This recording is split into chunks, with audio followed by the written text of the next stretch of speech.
Right, good evening. How are we doing? So, if you are coming in, give me a hello. Let me know you are in. So,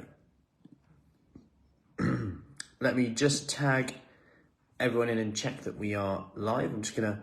Good evening, Louise. How are we doing? Drop a 1 in the comments if you can hear me all okay. Let's have a look. I'm gonna tag everyone in so we are ready to rock. Okay, we should. Perfect. Thank you. Ali, how are we doing? Good evening. Let me know your biggest win this week. Your biggest win this week. What's been your biggest win this week? Your biggest aha moment, take home. What's been your biggest take home? Your biggest aha moment? Day 5, live. Grab your alcohol-free beer. Sparkling water. 76 calories, not bad at all. So, before we get into the final questions of this week, the last, okay.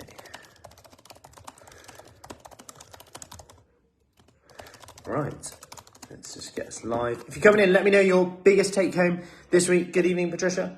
How are we doing? Right, we are ready to rock. So, let me just make sure everything is set up. How are we doing, Claire? So, biggest take home if you're coming in. Good evening, Penny. How are we? Can't believe it's day 5 already. It's Friday already. How's your week been? What's been your biggest take home this week? Biggest take home this week? Drop it in the comments. Good evening. How are we doing? Right, let's have a look. Invite members to watch. There we go. Perfect. Good evening, Julie. I had my beer earlier. Love that. Knowing we are all in this together. Good evening, Julie. Oh, yes. Look, it worked first time. Amazing. Good evening. How are we? I'm fine, thank you. Everybody good? It's Friday. Perfect. Biggest take home, some of these readouts. No, we're all in this together and we can do this. Love it. Making better choices and surfing the urge. Awesome. Biggest take home, getting up at 6 to do exercise and enjoying them. Learn about protein levels. Love that, Claire. How are we doing, Melanie? Biggest take home, learning to deal with stress and sleep issues and learning more about nutrition. Awesome. Perfect. Love that. Right. So, I'm just going to make sure we are all good on here. Day 5 live. So if you're on replay as well, drop a replay below. I know some of you are doing this weird thing and like socializing on Friday night. Just a bit bizarre. But when you've got the Q&A here, I found that personally out of order. No, I'm joking. So, day 5 Q&A live. So what we'll do, we'll just start delving into the questions. If you have any questions, by the way, do comment below with any questions, and we are ready to rock. So let me just get these questions up, and then if you've got any questions on the live, just drop them below. So first question was good. This is a good one, actually. Snack ideas. Any good snack ideas for the afternoon? Which I think is a great question. Anyone with snack ideas, you can put it in the comments. So I first want to say, with snacks, just consider, 1, are you actually eating enough at your meals? The reason being is 2, consider, are you eating enough protein, fiber at your meals, etc.? If not, you are more likely to need a snack. 3, consider when you're snacking, before we go into good snack ideas, because this isn't always possible, because we're on the run, because we're busy. I just want to say, that think food volume sometimes, because as much as I like a protein bar, I like snacks on the go. There's some great, like, low calorie bars, stuff like that. They're dry food, right? Dry food means dry weight, means lower volume. It weighs less. It's not going to fill you up as much. So even though a grenade bar, a protein bar might be 20 grams of protein, which is delicious, and I love them, by the way, 200 odd calories. If I was to sit down and have a meal for like 300 calories or even 200, a big salad, chicken, bit of cheese on, really fill up. Sometimes that's key to it, but I know that's not always doable. But Julie, any good snack ideas? So I think you're somewhere near a cooker, which I know if you're on the road possible, but if you're near a cooker, if you're at home, if you're working from home and you're like, oh God, I'm starving and I need something, I think the best thing is, and I actually had one yesterday, is the banana pancake. So you make a pancake and then you just put the berries on, the total yogurt. So it's quite low in calories, but is very filling. I can almost guarantee if you have that at lunchtime, you definitely won't want anything until dinner time. It's really filling. I think the first time I had that, I was surprised how that is. And if you're out and about, you're on the dash, which, if you've got a job where you're dashing around the country, take a protein shake out with you, maybe. That's one good thing that you could go for. So that's, again, very filling, but nice as well, especially at the moment, because if you use frozen berries in your protein shake, quite refreshing if you're out and it's a hot day.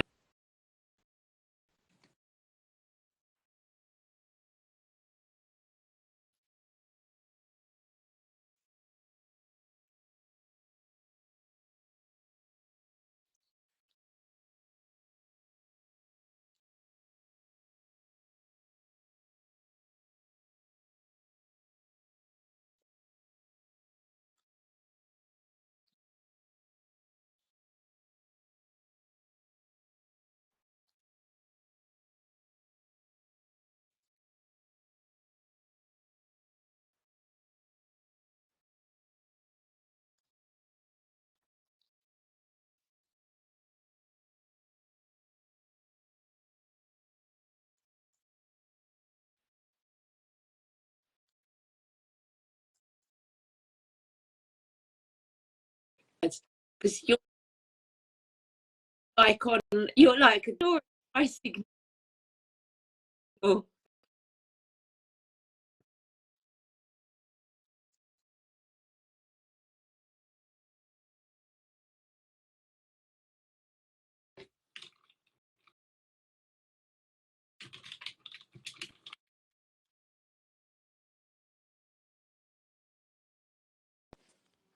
Wait one sec. Am I back or is it bad?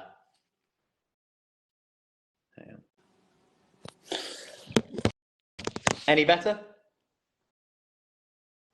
Am I back? It's slightly better.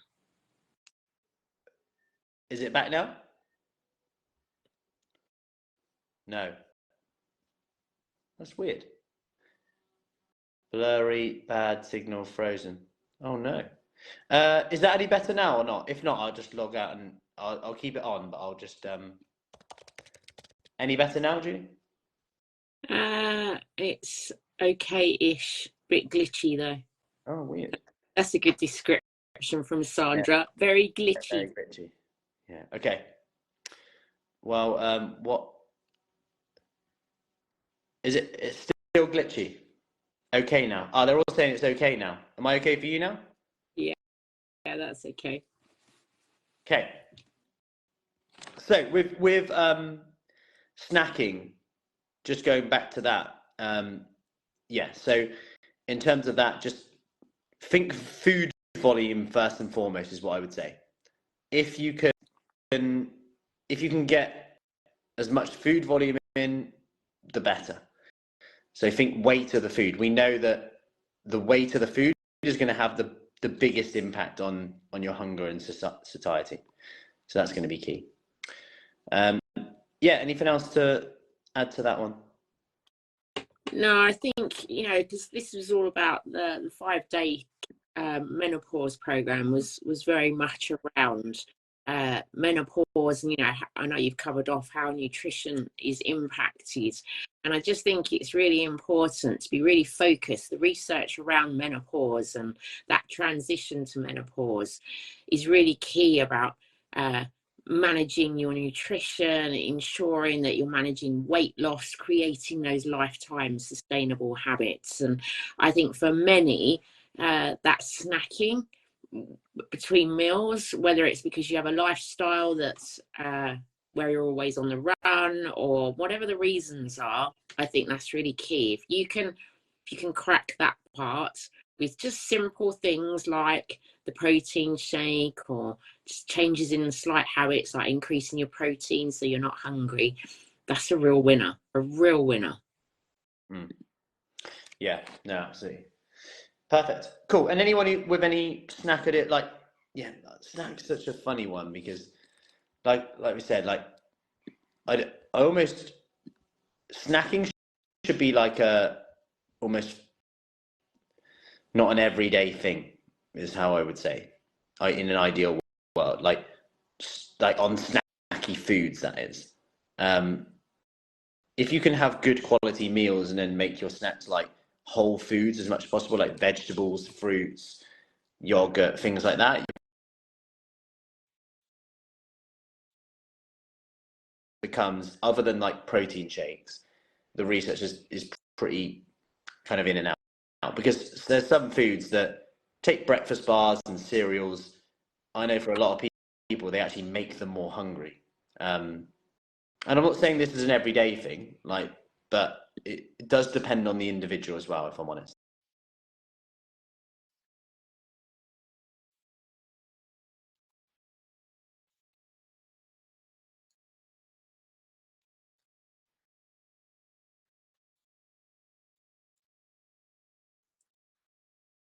So let me get the next question up on here. So Sarah asks, oh, is it frozen again?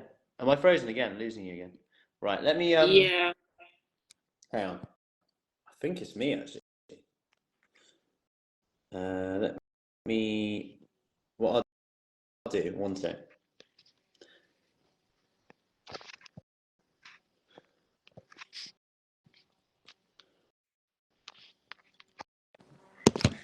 I've just logged out and in, and I'm hoping that is better.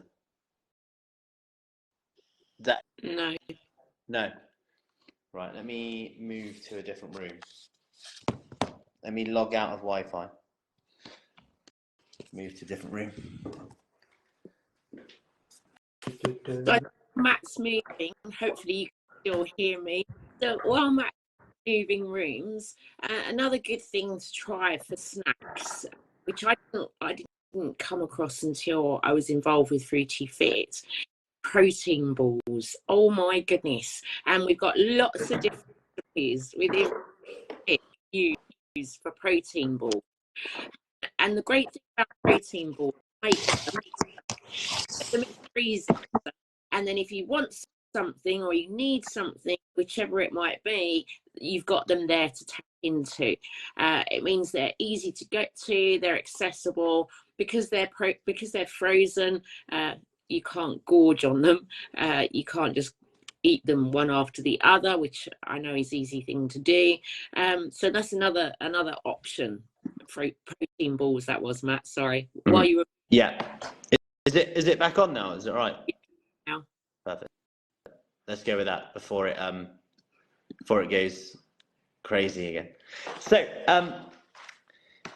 yeah, no, perfect. So next question, Sarah asks, with the food focus and fitness, is there a minimum score to aim for? So if you did today's task, you'll know that we talked about a food habit, a fitness habit, a focus habit, bringing the 3S, which pretty much underpin the Fruity Fit program, the health and fat loss in general. And is there a minimum score to aim for? I mean, so like we said, 1 for if you did it, 0 for no.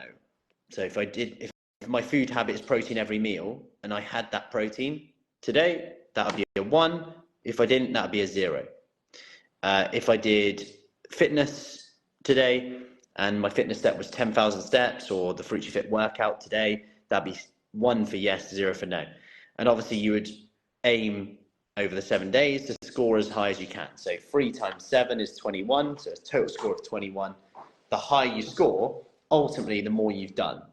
However, like, it depends on how you do it. So obviously, the higher score, the better, but your expectations might be higher, right? So depending on the type of person you are, if you like to score every day as a 1, and we want you to be like a 10 out of 10 sometimes for doing it, right? Because consistency is key. You might go 10,000 steps or whatever it is. Let's say you kind of walk around 9,000, 8,000 at the moment. That might be a good step in the right direction, no pun intended. So 10,000 steps or a Fruity Fit workout, then all of a sudden you've got 2 opportunities to hit your 1 today. Because you could do in Fruity Fit, you could do a 1-minute workout and get results, but 5-minute, 10-minute, 15-minute, half an hour workout, or 10,000 steps, you've got that opportunity to make sure you're being more active. And we know from research, what's the biggest thing that declines in menopause or during that transitional period? Physical activity, energy expenditure. So AKA the calories you burn from exercise because we do less. So if you think of that as the key variable there, think of your fitness side of it. What can I do to make sure I give myself opportunity to score a 1? Because if you're like, do an hour's workout or not, and life gets busy and in the way, and you get a 0 and you go, oh, it's rubbish. And it's not that 0's bad.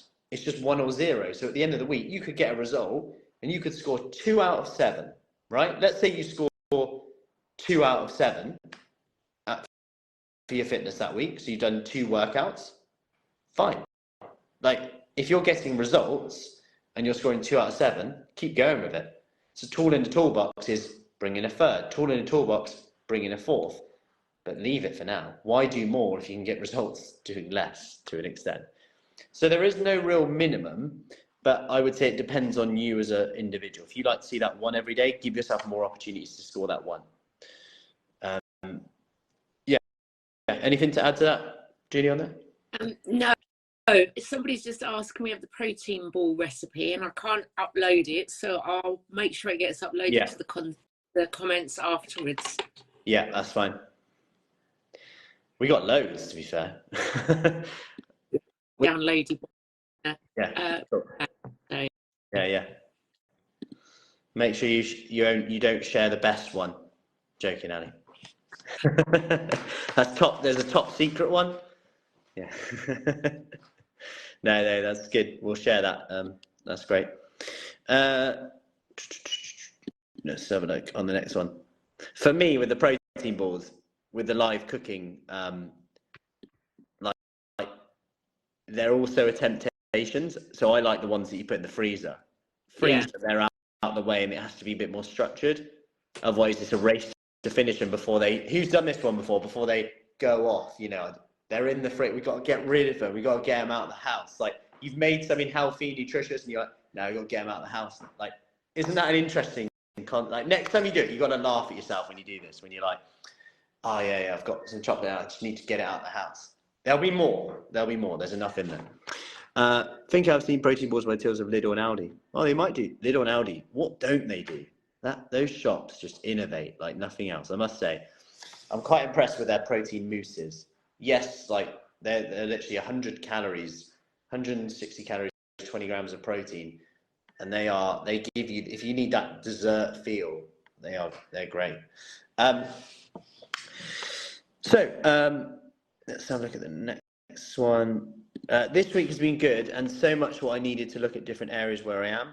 Would you consider for the future running a longer term menopause, perimenopause masterclass where you can check progress along the way? Yes, we would. And if I'm honest, that's kind of what we do in our 28-day kickstart, really, which I have put the link above here because a few of you have asked about the kickstart. I'll put the link above. I don't know if I put it on after the video is done. So I'll put it in the comments and above after the video. That is essentially what we do. And that the checking your progress along the way is what we do on there. this group will be open till Monday. And then if you did want access to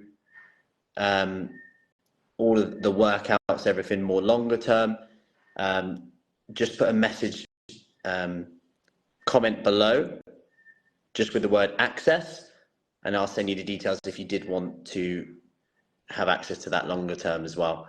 But you get access to that automatically in the Kickstart as well, and obviously the coaching that comes with that, which is what we do anyway. And it depends who, we work with you on a more one-to-one basis in that, which, like Sarah, you said initially, with the, is there a minimum score to aim for?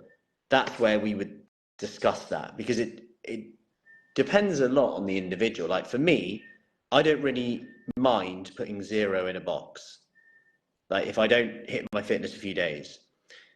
However, like, because someone might have gone from 0 to 3, but someone else might go, no, I need to be hitting 1 every day. So like I said, we might set you goals to give you there's much opportunity to hit that 1, because you might think a 5-minute workout is pointless. And I love it when someone says this, but actually you add them up over a month, and all of a sudden that 5-minute workout a day, all of a sudden has added up. You know, it's like 35. Yeah, it's like an extra workout a week, right? 35 minutes a week, all of a sudden from that little 5 minutes. And you're just like, and in 5 minutes, what do you do when you work out? You give your all, right? And that's the key thing.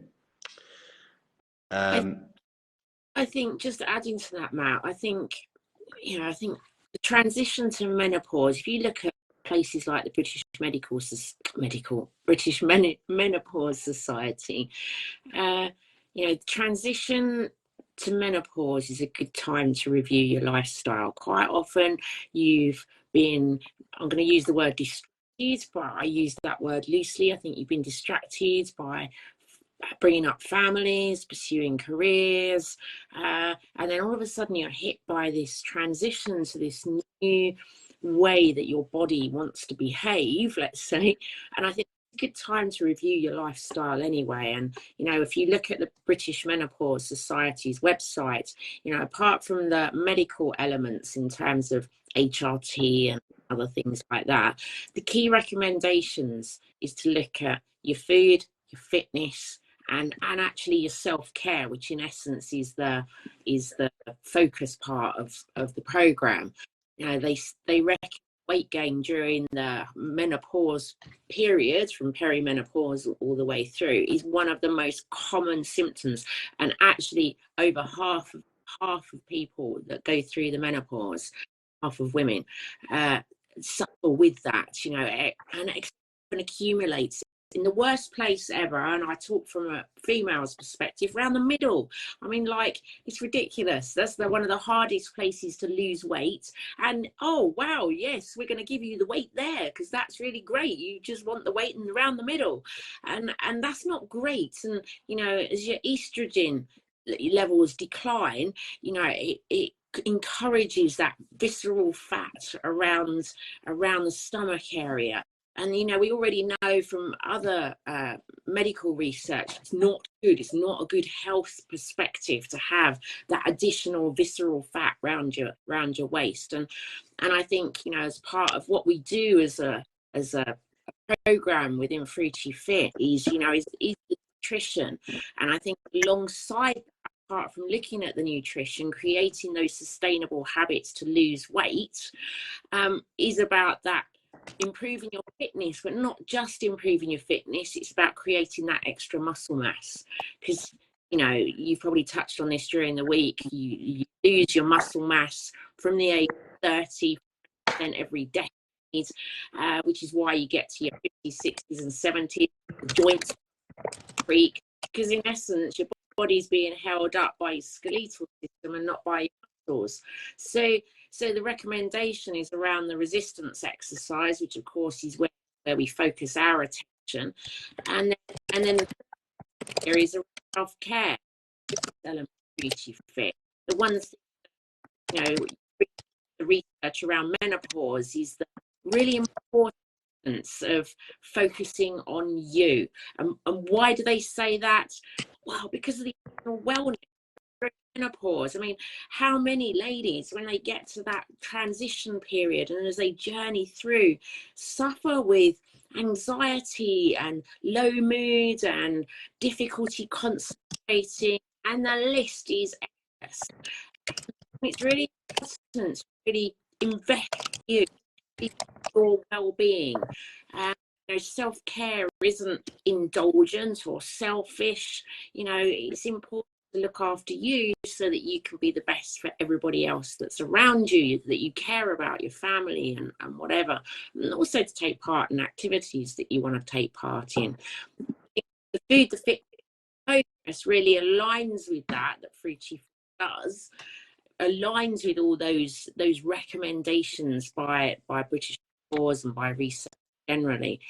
And I think alongside that, you get the coach, and I know you and I still even now keep each other accountable.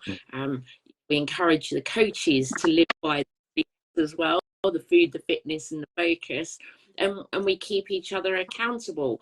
If I didn't have that accountability, I would easily slip. I'm going to share this. I don't know if you already shared this week, Matt, but one of Matt's things is he wants to get to bed at a certain time because he gets up quite early in the morning. And so I hold him accountable to that. And then he holds me accountable to other things.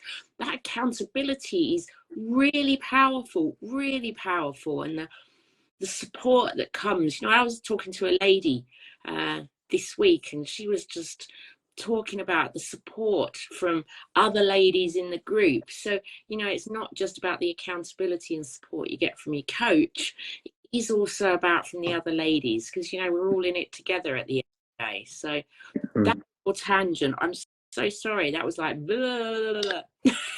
No, it's good to go over that. And I think with the hormonal changes, fat distribution, that's a massive impact emotionally. And I know Sarah wrote, I wish there was more emotional support, because you feel your body changing, and that might even be like without even gaining weight, but your perception is that you are, because fat is less on perhaps the legs, but more around the tummy, because the hormonal profile is more like a male. So if you consider people often refer to like a beer belly, say on a man, stereotyping, but it becomes more like pronounced that people store their fat around the stomach, more like a male would traditionally. So and that can be quite not nice if you're not fitting your clothes, etc. But yeah, in terms of what the research shows, like as quickly as you can get that resistance work in for your bone health, muscle, and like I said this week, it's like a smoothie or like a soup for muscle loss, menopause, essentially. Like all the ingredients, if you could put together an ingredients list, it would be that. Let's put in ingredients to lose muscle and make it harder to control body weight. So yeah, it's, and well done on this week, because doing these things are exactly what the research has shown. Like, obviously, like Judy said, like medications aside, which we won't delve into in detail because that's a personal choice, and that's something that is obviously specific for you and perhaps GP to go over in terms of medical history and that side of things. All as we can share on that really is, from a interpretation of the research point of view, HRT does increase slightly. There's maybe a link with certain combinations of hormones with, if you're looking at some of the links with breast cancer, there's a very small risk increase. And, I think it's in line with about a glass of wine a night, or 2 glasses of wine, something like that. If you consider that, but the benefits are then, if that impacts hot flushes, if that helps with sleep, if that helps with weight distribution, and people then help, if it helps the symptoms and people exercise more because of that, they have more energy, they think better, etc., that could have a benefit then on other diseases like diabetes, cardiovascular disease, etc. And we know, I believe cardiovascular disease is the biggest killer of women. So yeah, Anyway, another tangent. So, the next question was, do you recommend any protein shakes in particular? There are many out there. Like, I mean, for me, as long as it's a whey protein. Oh, well, right, let's start again. Ideally, a whey protein. However, whey protein is generally just the highest quality of protein because of the amino acids. It's also quite cheap. But like I said in day one, you just want to avoid anything that says like women's protein powder or something like that. It's going to be double the price, and it'll probably be pink, and it'll maybe contain some ingredients in such small amounts it won't do anything. So just stay away from diet ones or anything like that. There's just no need. So ideally a whey protein, if you are vegan or you don't do well with whey, which some people do, maybe then a soy protein. If you consider some of the research we've been through on soy this week, that can have benefits in terms of potentially hot flushes, potentially PMS symptoms. It's also a complete protein. So as far as vegan sources of protein, if I was going for a protein shake, it would definitely be soy if I was vegan. It also tastes better than the other vegan protein powders. Like hemp, I've tried before, and I can't describe what that tastes like. Grainy, sandy. Yeah, not great. But in terms of a health point of view, amino acid profile, if I was vegan, I'd either get soy. If I can't stand soy, because then again, some people have issues with soy, then I'd try and get a blend, like a pea and a rice blend protein powder.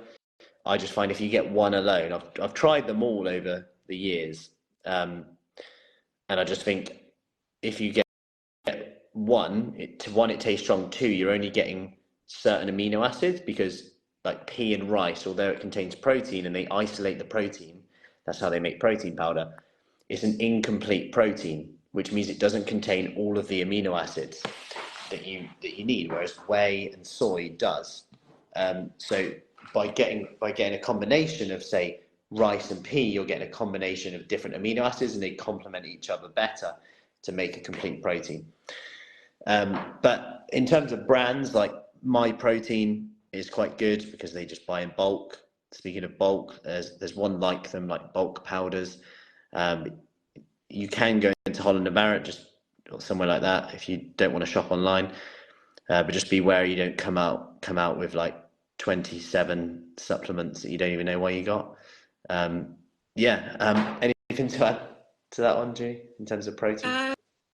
No, I've got a particular protein shake that I like that is dead quick to make, so I'll put the rest in the group. I've also just posted the protein balls recipe as a separate thing. Cool. Perfect. Brilliant. Yeah, that's great.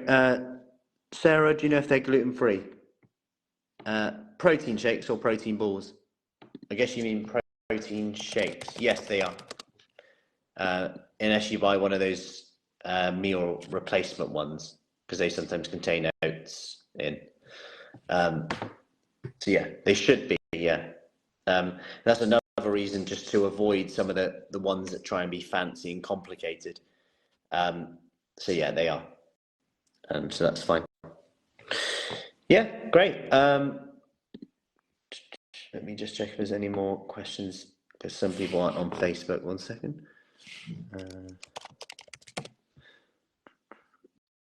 Let me have a quick look. Thoughts on... yeah, so someone asked about... I'm looking to... I've been diagnosed with pre-diabetes. I was diagnosed with pre-diabetes. What can I do to help my blood sugar levels? I've seen lots of diets out there. I want to know more about how to stop my blood sugar levels being so high. What's your thoughts on Zoe diet or low carb or going vegan? This is interesting. It's quite a long one here. So, and this is interesting. So, in terms of pre-diabetes, it's great that they do this now, because you catch it at a time where you can really control it, or potentially control it. You never know the ins and outs of everything, but potentially do something and take action and act differently here. Now, with regards to that, checking your blood sugar response to every food, which I know there's many diets out there that are claiming that you should be tracking that. There's lots of flaws in that for many reasons. One, it's not about what happens to your blood sugar levels at the time, really. It's what happens over the next few hours, and also over what happens on average over the months. There's so many variables that impact your blood sugar levels short term, but there's no real issue with short term raise in blood sugar. In fact, short term rise in blood sugar level is completely normal. That's why we can create or produce and secrete a hormone called insulin, which helps lower our blood sugar levels. It also helps us store sugar, which means we don't have to graze all day. Unlike, say, a cow is in a field grazing all day because they don't have the ability like we do as well to store. And if you consider that for a moment, you get a blood sugar marker that's tracking 3-month average, and it says you're pre-diabetes. A 3-month average, that is, okay? So what your blood sugar levels did on average over 3-month periods. That's a good rough estimate. But now we're saying that if I eat some blueberries and that raises my blood sugar levels for a few hours, that's then bad. That's your body's natural response. What else would you expect to happen if you eat sugar over the next few hours? Where else is it going to go? It's going to go into your bloodstream, then it goes to where it needs to go. If you're exercising, you're going to use it as energy. So it's a normal response. And this is where people get a bit confused, and all of a sudden we're labeling, I can't eat strawberries because they raise my blood sugar levels. And it gets really confusing. And actually, guess what? If you've had a bad night's sleep, we know from research that your blood sugar response to things like fruit are going to be actually worse than it would be if you had a good night's sleep. And these are all things to consider here. And actually, it's what you do on average that counts. And they did a study actually that just came out. I'll get the date for you. It was literally like a month ago. I think it was end of May actually, which is really interesting. And they compared a personalized diet where you essentially scan everything. So after eating, you scan everything and you change your diet based on your blood sugar response, compared to essentially just tracking on an app your foods within calories, and there was no difference. And even in people with type 2 diabetes, there wasn't even a benefit. Even with people with type 2 diabetes, the only one where there might be a benefit is if you have type 1 diabetes, just simply because you're essentially, well, most people are in control of how much insulin you use, because your body doesn't produce any insulin in type 1 diabetes. So obviously that has to be come from exogenous source. So in terms of that, the best thing to do on here, well, if you've got fat loss to do, then that's going to have an impact. A fast way to lower your blood sugar levels over time is essentially just a lower carbohydrate diet. A low calorie diet has been shown to help with that. Higher protein, again, can help with blood sugar levels, simply because, so protein, we talked about protein shakes. Protein shakes first thing in the morning, and protein in general have been shown to be to help with hunger and appetite. This is not even including all the benefits we talked about this week in terms of muscle, etc. But because protein is very insulinogenic, aka if you have protein in the morning, say someone has a protein shake, this helps your body secrete insulin, which lowers your blood sugar levels, without actually essentially raising your blood sugar level, because there's no real sugar around. So the good thing about that is it's essentially helping your body regulate its blood sugar level without putting more sugar in there. Plus, it keeps you fuller for longer. So you get kind of that double whammy on there. But in general, it's going to be consistency to, like this study shows, essentially a calorie deficit over time, tracking how you respond to that. And the way you get personal again with that is then, okay, what do I do to manage my hunger better? what can I do to make it fit my lifestyle? If I'm busy, if I'm on the go a lot, if my weekends are different, if I've got a social life, these are all things that are really important because, you know, do you want to be, you know, scanning your arm for the rest of your life if you don't really need to? You know, there's people, you know, it's just very much a bit of a fad actually at the moment. But that would be my suggestion on that. So look at, you know, I did a video this morning on this. If you really want to personalize your nutrition and you've tried everything before, the best thing you can do is track calories for at least 2 weeks. Get a baseline of what you're actually eating. This will tell you a lot. It was only the other weeks, this week, someone asked about, are hot drinks okay? And I talked about how they are okay. Then I spoke to someone, they were having 4 coffees a day and 3 teas a day, not tracking the milk. They had really milky coffee. And it was like, we worked out, it's probably about 300-400 calories, maybe even more a day of milk. And we weren't even tracking that. And they were like, I'm eating like, you know, 1,200 calories, 11, but they're actually eating like 1,700 calories because they weren't tracking the milk. And it's quite interesting when you look at that and you get these aha moments. We can complicate nutrition, like, is it because of this? Is it because of blueberries, strawberries? That? And it's because actually we're sometimes not aware of what we're eating, how much we're eating. You know, only tonight my daughter left half a little kebab and I was like, oh yeah, I have half a kebab. All of a sudden that's like an extra 200 calories in. All these little things add up. And sometimes that just gives you awareness. But at the same time, we track for 2 weeks, weigh yourself daily, have a look at on average, what's your weight doing on average, what's your calories doing, then we can make better informed decisions from that data. Because that shows how you respond to that from a weight perspective, from a hunger perspective, to the mood, how hard are you finding it? These are really important questions to consider. Like, if I'm finding it quite easy and I'm losing weight, then great, just even if it's steadily, keep going. Awesome, Liz, Sandra, all good. Yeah, anything to add to that? Julie, I went off on one. No, that's all. I think the tracking of your calories, as painful as that can be, that is really cool. It does create that awareness without any doubt. I'll never forget, because as ladies know from my post that I did at the beginning of the week, I went through the Food Fit journey, and I'll never forget the conversation you and I had, because I was tracking the calories and you said to me, and I was struggling, and you said, well, what about the breakfast that you had? And I was traveling in those days, so I was having a breakfast in the hotel, and for me it was fairly healthy. It was a glass of orange juice, bowl of muesli, a bowl of grapefruit, slice of toast, cup of tea. It was as simple as that. And what was wrong with my breakfast? Like, really, like, I took it really personally. And you went, oh, it was about 800 calories. And I went, don't be ridiculous. How could it be 800 calories? Where is that in that I've just described to you? And I think the one thing that I took away from that is muesli's got nuts in it, orange juice was 200 calories. That stuck with me forever. And actually, when you broke it down, it was like, wow, that's incredible.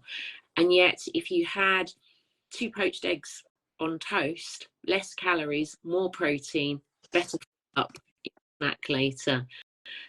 And I had to say I resisted that for a while, and then sort of had that light bulb moment. And is surprising. Yeah, and it's not that you have to do it forever either, but it's almost like once you have that a bit of a gauge of, okay, how many calories are in certain foods, you can then just make better informed decisions just from that as well. Yeah. And because I spoke about this, actually I haven't spoken about this. I made a note to speak about this. Oh yes, I did speak about it. Wednesday's Q&A.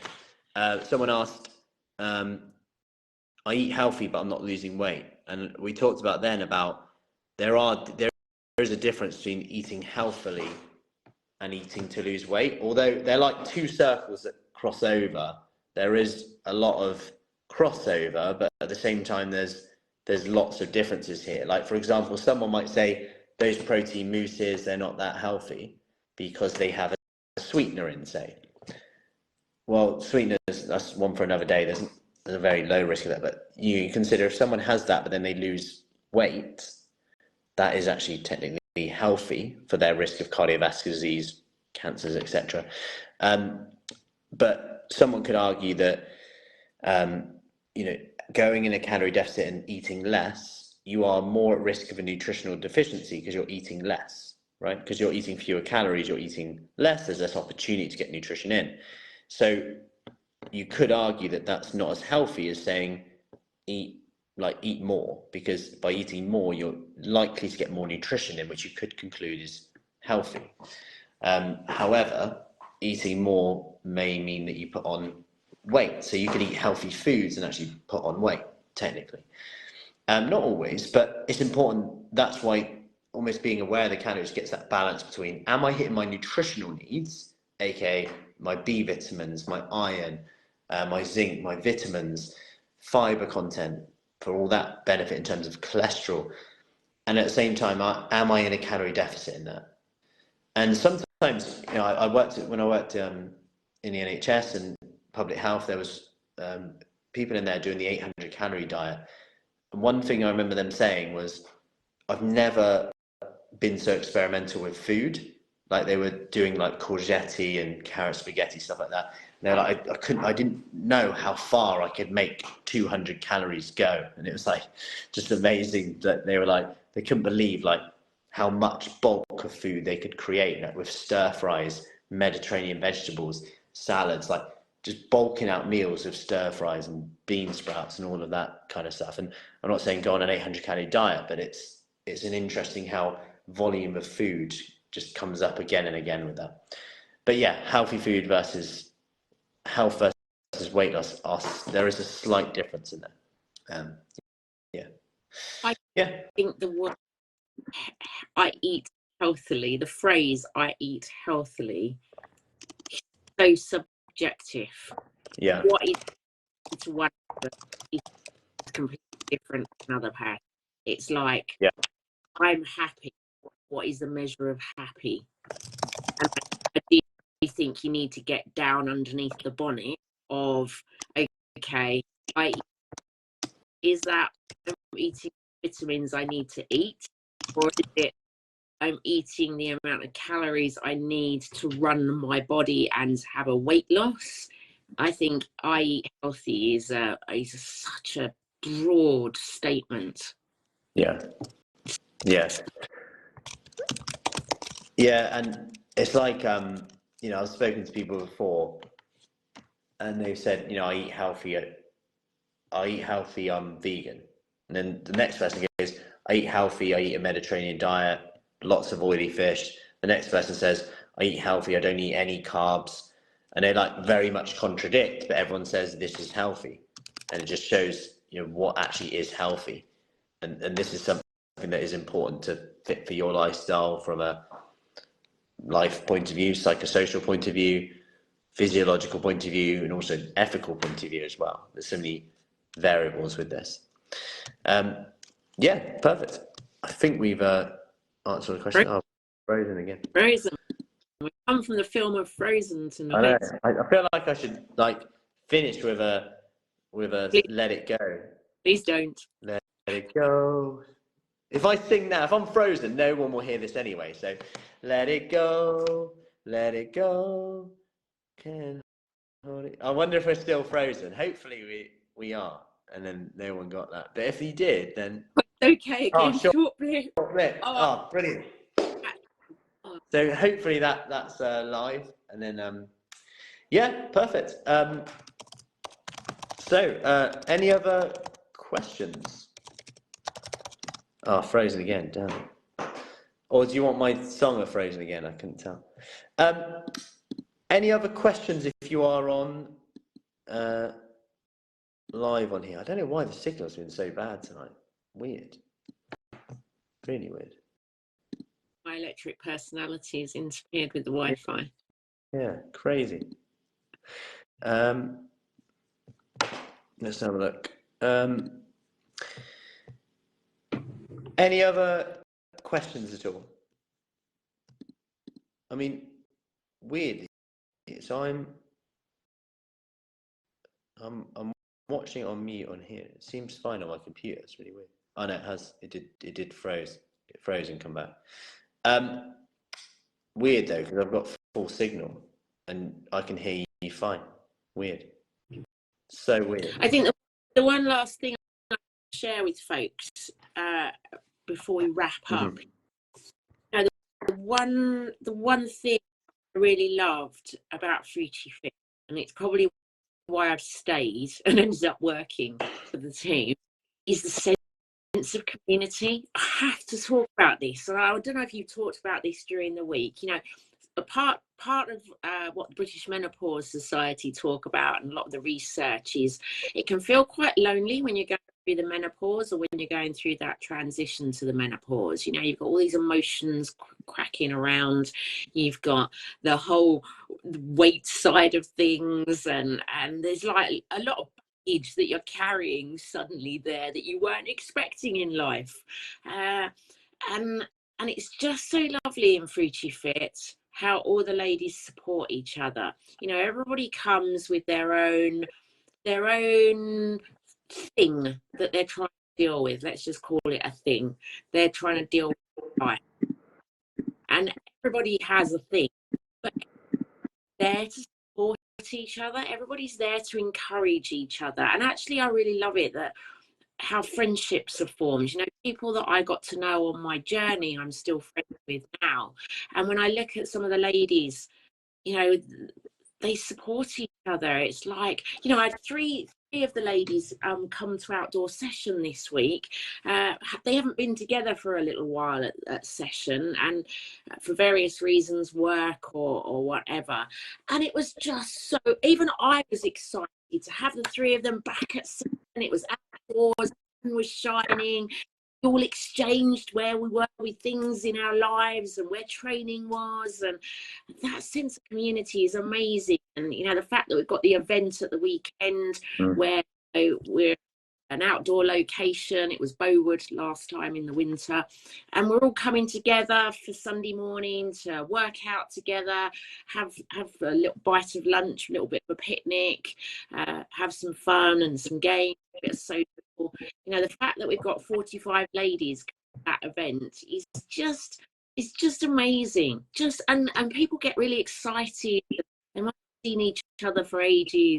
Oh, how are you? That's really important when you're going through the menopause, when you're going through challenges and changes in your life, or you've had to deal with some tough stuff, to have people that understand that you can go to a fitness session and have a bit of a laugh. That is amazingly powerful. And I don't know if you talked about it this week, but I feel from somebody that's been through the program, and I see it in others as well, I have to say that that's massively massive. Yeah. No, Sorry. absolutely. No, it's really important, and it's often something that, you know, I'm likely to miss out talking about because, you know, as you said, going through the program, you get to you've had that and looked at it and seen it, and when, you know, I do talk about it in the research point of view, because, you know, when you look at all the diets out there, they often say that support is like the number one thing. Like whether it was low carb, the support and those around you were the key thing in results, and you see that in studies on mental health. Like the problem with some of those studies is when they try and look at like nutrition and mental health, is that they go, right, let's see if these foods help, but then they're actually studying the wrong thing, aka by saying, right, Julie, tomorrow I'm going to come over and we're going to do a workout, and then we're going to have salmon, and we're going to see if oily fish impacts your mood over 12 weeks. What you are actually testing, and this has been, I know that's an extreme example, but the research isn't far off that, like that badly designed, as much as it's, you know, you wouldn't know it's bad until you do it, I guess. But what you're actually testing here is behavior and support. Like, you could have made we could make fish and chips, and you're probably going to go, I enjoyed that because there's more opportunity for positive reinforcement, more opportunity for social interaction, and we know that withdrawal is kind of a slippery slope, if you like, and a sign of mental health issues. But then if that contact's brought back in, and that kind of does skew a little bit of the research on nutrition and mental health, but it comes back to how important that support is as well. So I think there is a real move in that, having worked within the mental health arena, there is a real move to move away from prescriptions to prescribing. And when you look at the studies around social prescribing, the things that they look for is, what are your circles of support? What community have you got around you that are going to support you? Get some fresh air, go out for a walk, get some fresh air, enjoy the outdoors, get some fitness in. All things part of what we encourage within Fruity Fit. Those things are really key. Those circles of support are really key, and the fitness and the fresh air. When we do outdoor sessions, that's just such a good start the day. Yeah, absolutely. Great, Deborah. Late to party, driving back. We'll catch up. Awesome. Thanks so much for this week. Advice, tips, understanding. Awesome, Sarah. Yeah, and absolutely. And someone did message me privately, actually, and they said it's a shame that I'll actually get the exact wording out because it's quite nice, actually. That they've really enjoyed the week, and they actually said that it's a shame that the ICS don't contract you to help with the NHS, which I thought was a nice, complicated compliment. Never say never, though. Who knows? Yeah. So, that's a wrap. Unless there's any more questions, anything else to add? Just add. Sorry, I could be here all night. I'm sure the ladies that are listening, you haven't got anything else more important to do. I'm sure. Like, just get settled with your glass of water and settle in for the evening. No, one more thing. Jokes aside, because I'm sure people have got places to go, people to see. Is around. I picked up on the workouts and things that were in the group that people did. People have got dodgy knees, dodgy shoulders. Somebody did it on crutches. Awesome. Loved that. Crutches. I'll be doing my own version of this. And I just want to say, that is part of what Fruity Fit is about. With the exercise, it's always go at your pace. Your pace is always the right pace. And the coaches are experienced enough. We have a team that have experience in that way, that we will adapt workouts and exercise for you. If I think of my Saturday morning sessions, it's a bit like a roll call of, has anybody got any health or conditions or injuries they need to mention at the start, and somebody will go, I've got a dodgy shoulder, I've got a dodgy knee, I can't get on the floor, and they all do the same workout. It's just the exercises are slightly adapted and tweaked so that the person that can't get on the floor, they can do it on the wall. The person that's got dodgy knees, well, we'll just adjust that exercise so they can still work out. There is a workout that we do, back to basics, where there's a seated version. You can sit on a chair and do a workout. We believe that exercise can be done by anyone at any time, in any place. And if you've got, I've had a lady, the seated back to basics started because one of the ladies that I was coaching had been kicked by a horse in her knee, and she said, I really want to keep up the fitness that I've gained so far. I don't want to stop. And we talked about it, and we designed back to basics seated workout and interest. And at the time, I remember thinking, is this going to be a tough enough fitness session? If you're sat in a chair.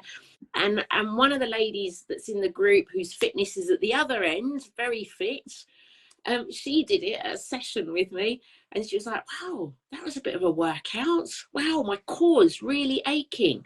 So, I just want to say that, if you're a bit worried about the workouts, don't be worried. You'll be fine. We'll have you doing push-ups in no time at all. And if you think I'm joking, one of the ladies, she said, I want to do 5 push-ups by the time I'm 60. She couldn't do any. She was on the wall to start with doing push-ups. And the other day, she did 10 push-ups. It's just awesome. Yeah, no, that's awesome.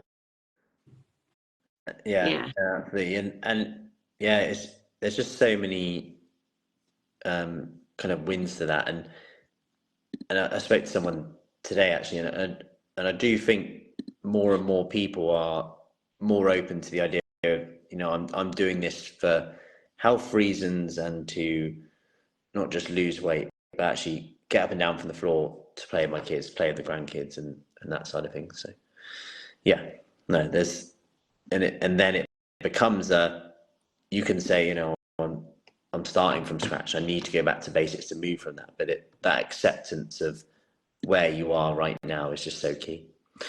Cool, great, Patricia. Great tips, motivation. Thank you for joining us. And for those that have already joined us in the 28-day kickstart, we will see you soon for your one-to-ones, which will be booked in. If you want more information about that, I'll put the link above on that. If you want access to these workouts more longer term, just comment below with access, and we can get you details to that as well. Cool. And a few of you have asked about recipe and meal plan, but we do that, and I'll put a link to our meal plan book in and around here as well if someone wanted to have a look at that. But yeah, awesome. So awesome, Claire, Monica, great, perfect, cool. Well, that is a wrap on the week. Have an awesome evening. Cool. And we'll go from there. Have a lovely weekend. Yeah, perfect. And if you're coming to the Fruit Tube Fit event, we'll see you there. Oh yeah. Yeah. There is a few in here who will be there. So awesome. Good evening. Awesome, Siobhan. Perfect. And I'll see you later. Perfect. And ladies, don't struggle on your own with your menopause. Get some people to support you. Whether you Fruit Tube Fit or whoever, you're not alone. Although sometimes when the emotional side of the menopause kicks in, you feel like you're on your own. Don't struggle on your own. Definitely struggle on your own. Definitely. See you Sunday, Louise. You're there. Perfect. Right. Awesome work. Good timing. I've now got 3% battery. Maybe that was the issue. I've only just noticed that. Anyway, I'm glad. I hope you got most of that. Yeah, perfect. Good work. Apply the stuff. Use the weekend as well to apply it. We will see you soon. Cool. Awesome. See you later. See you later. Bye. Bye. Bye.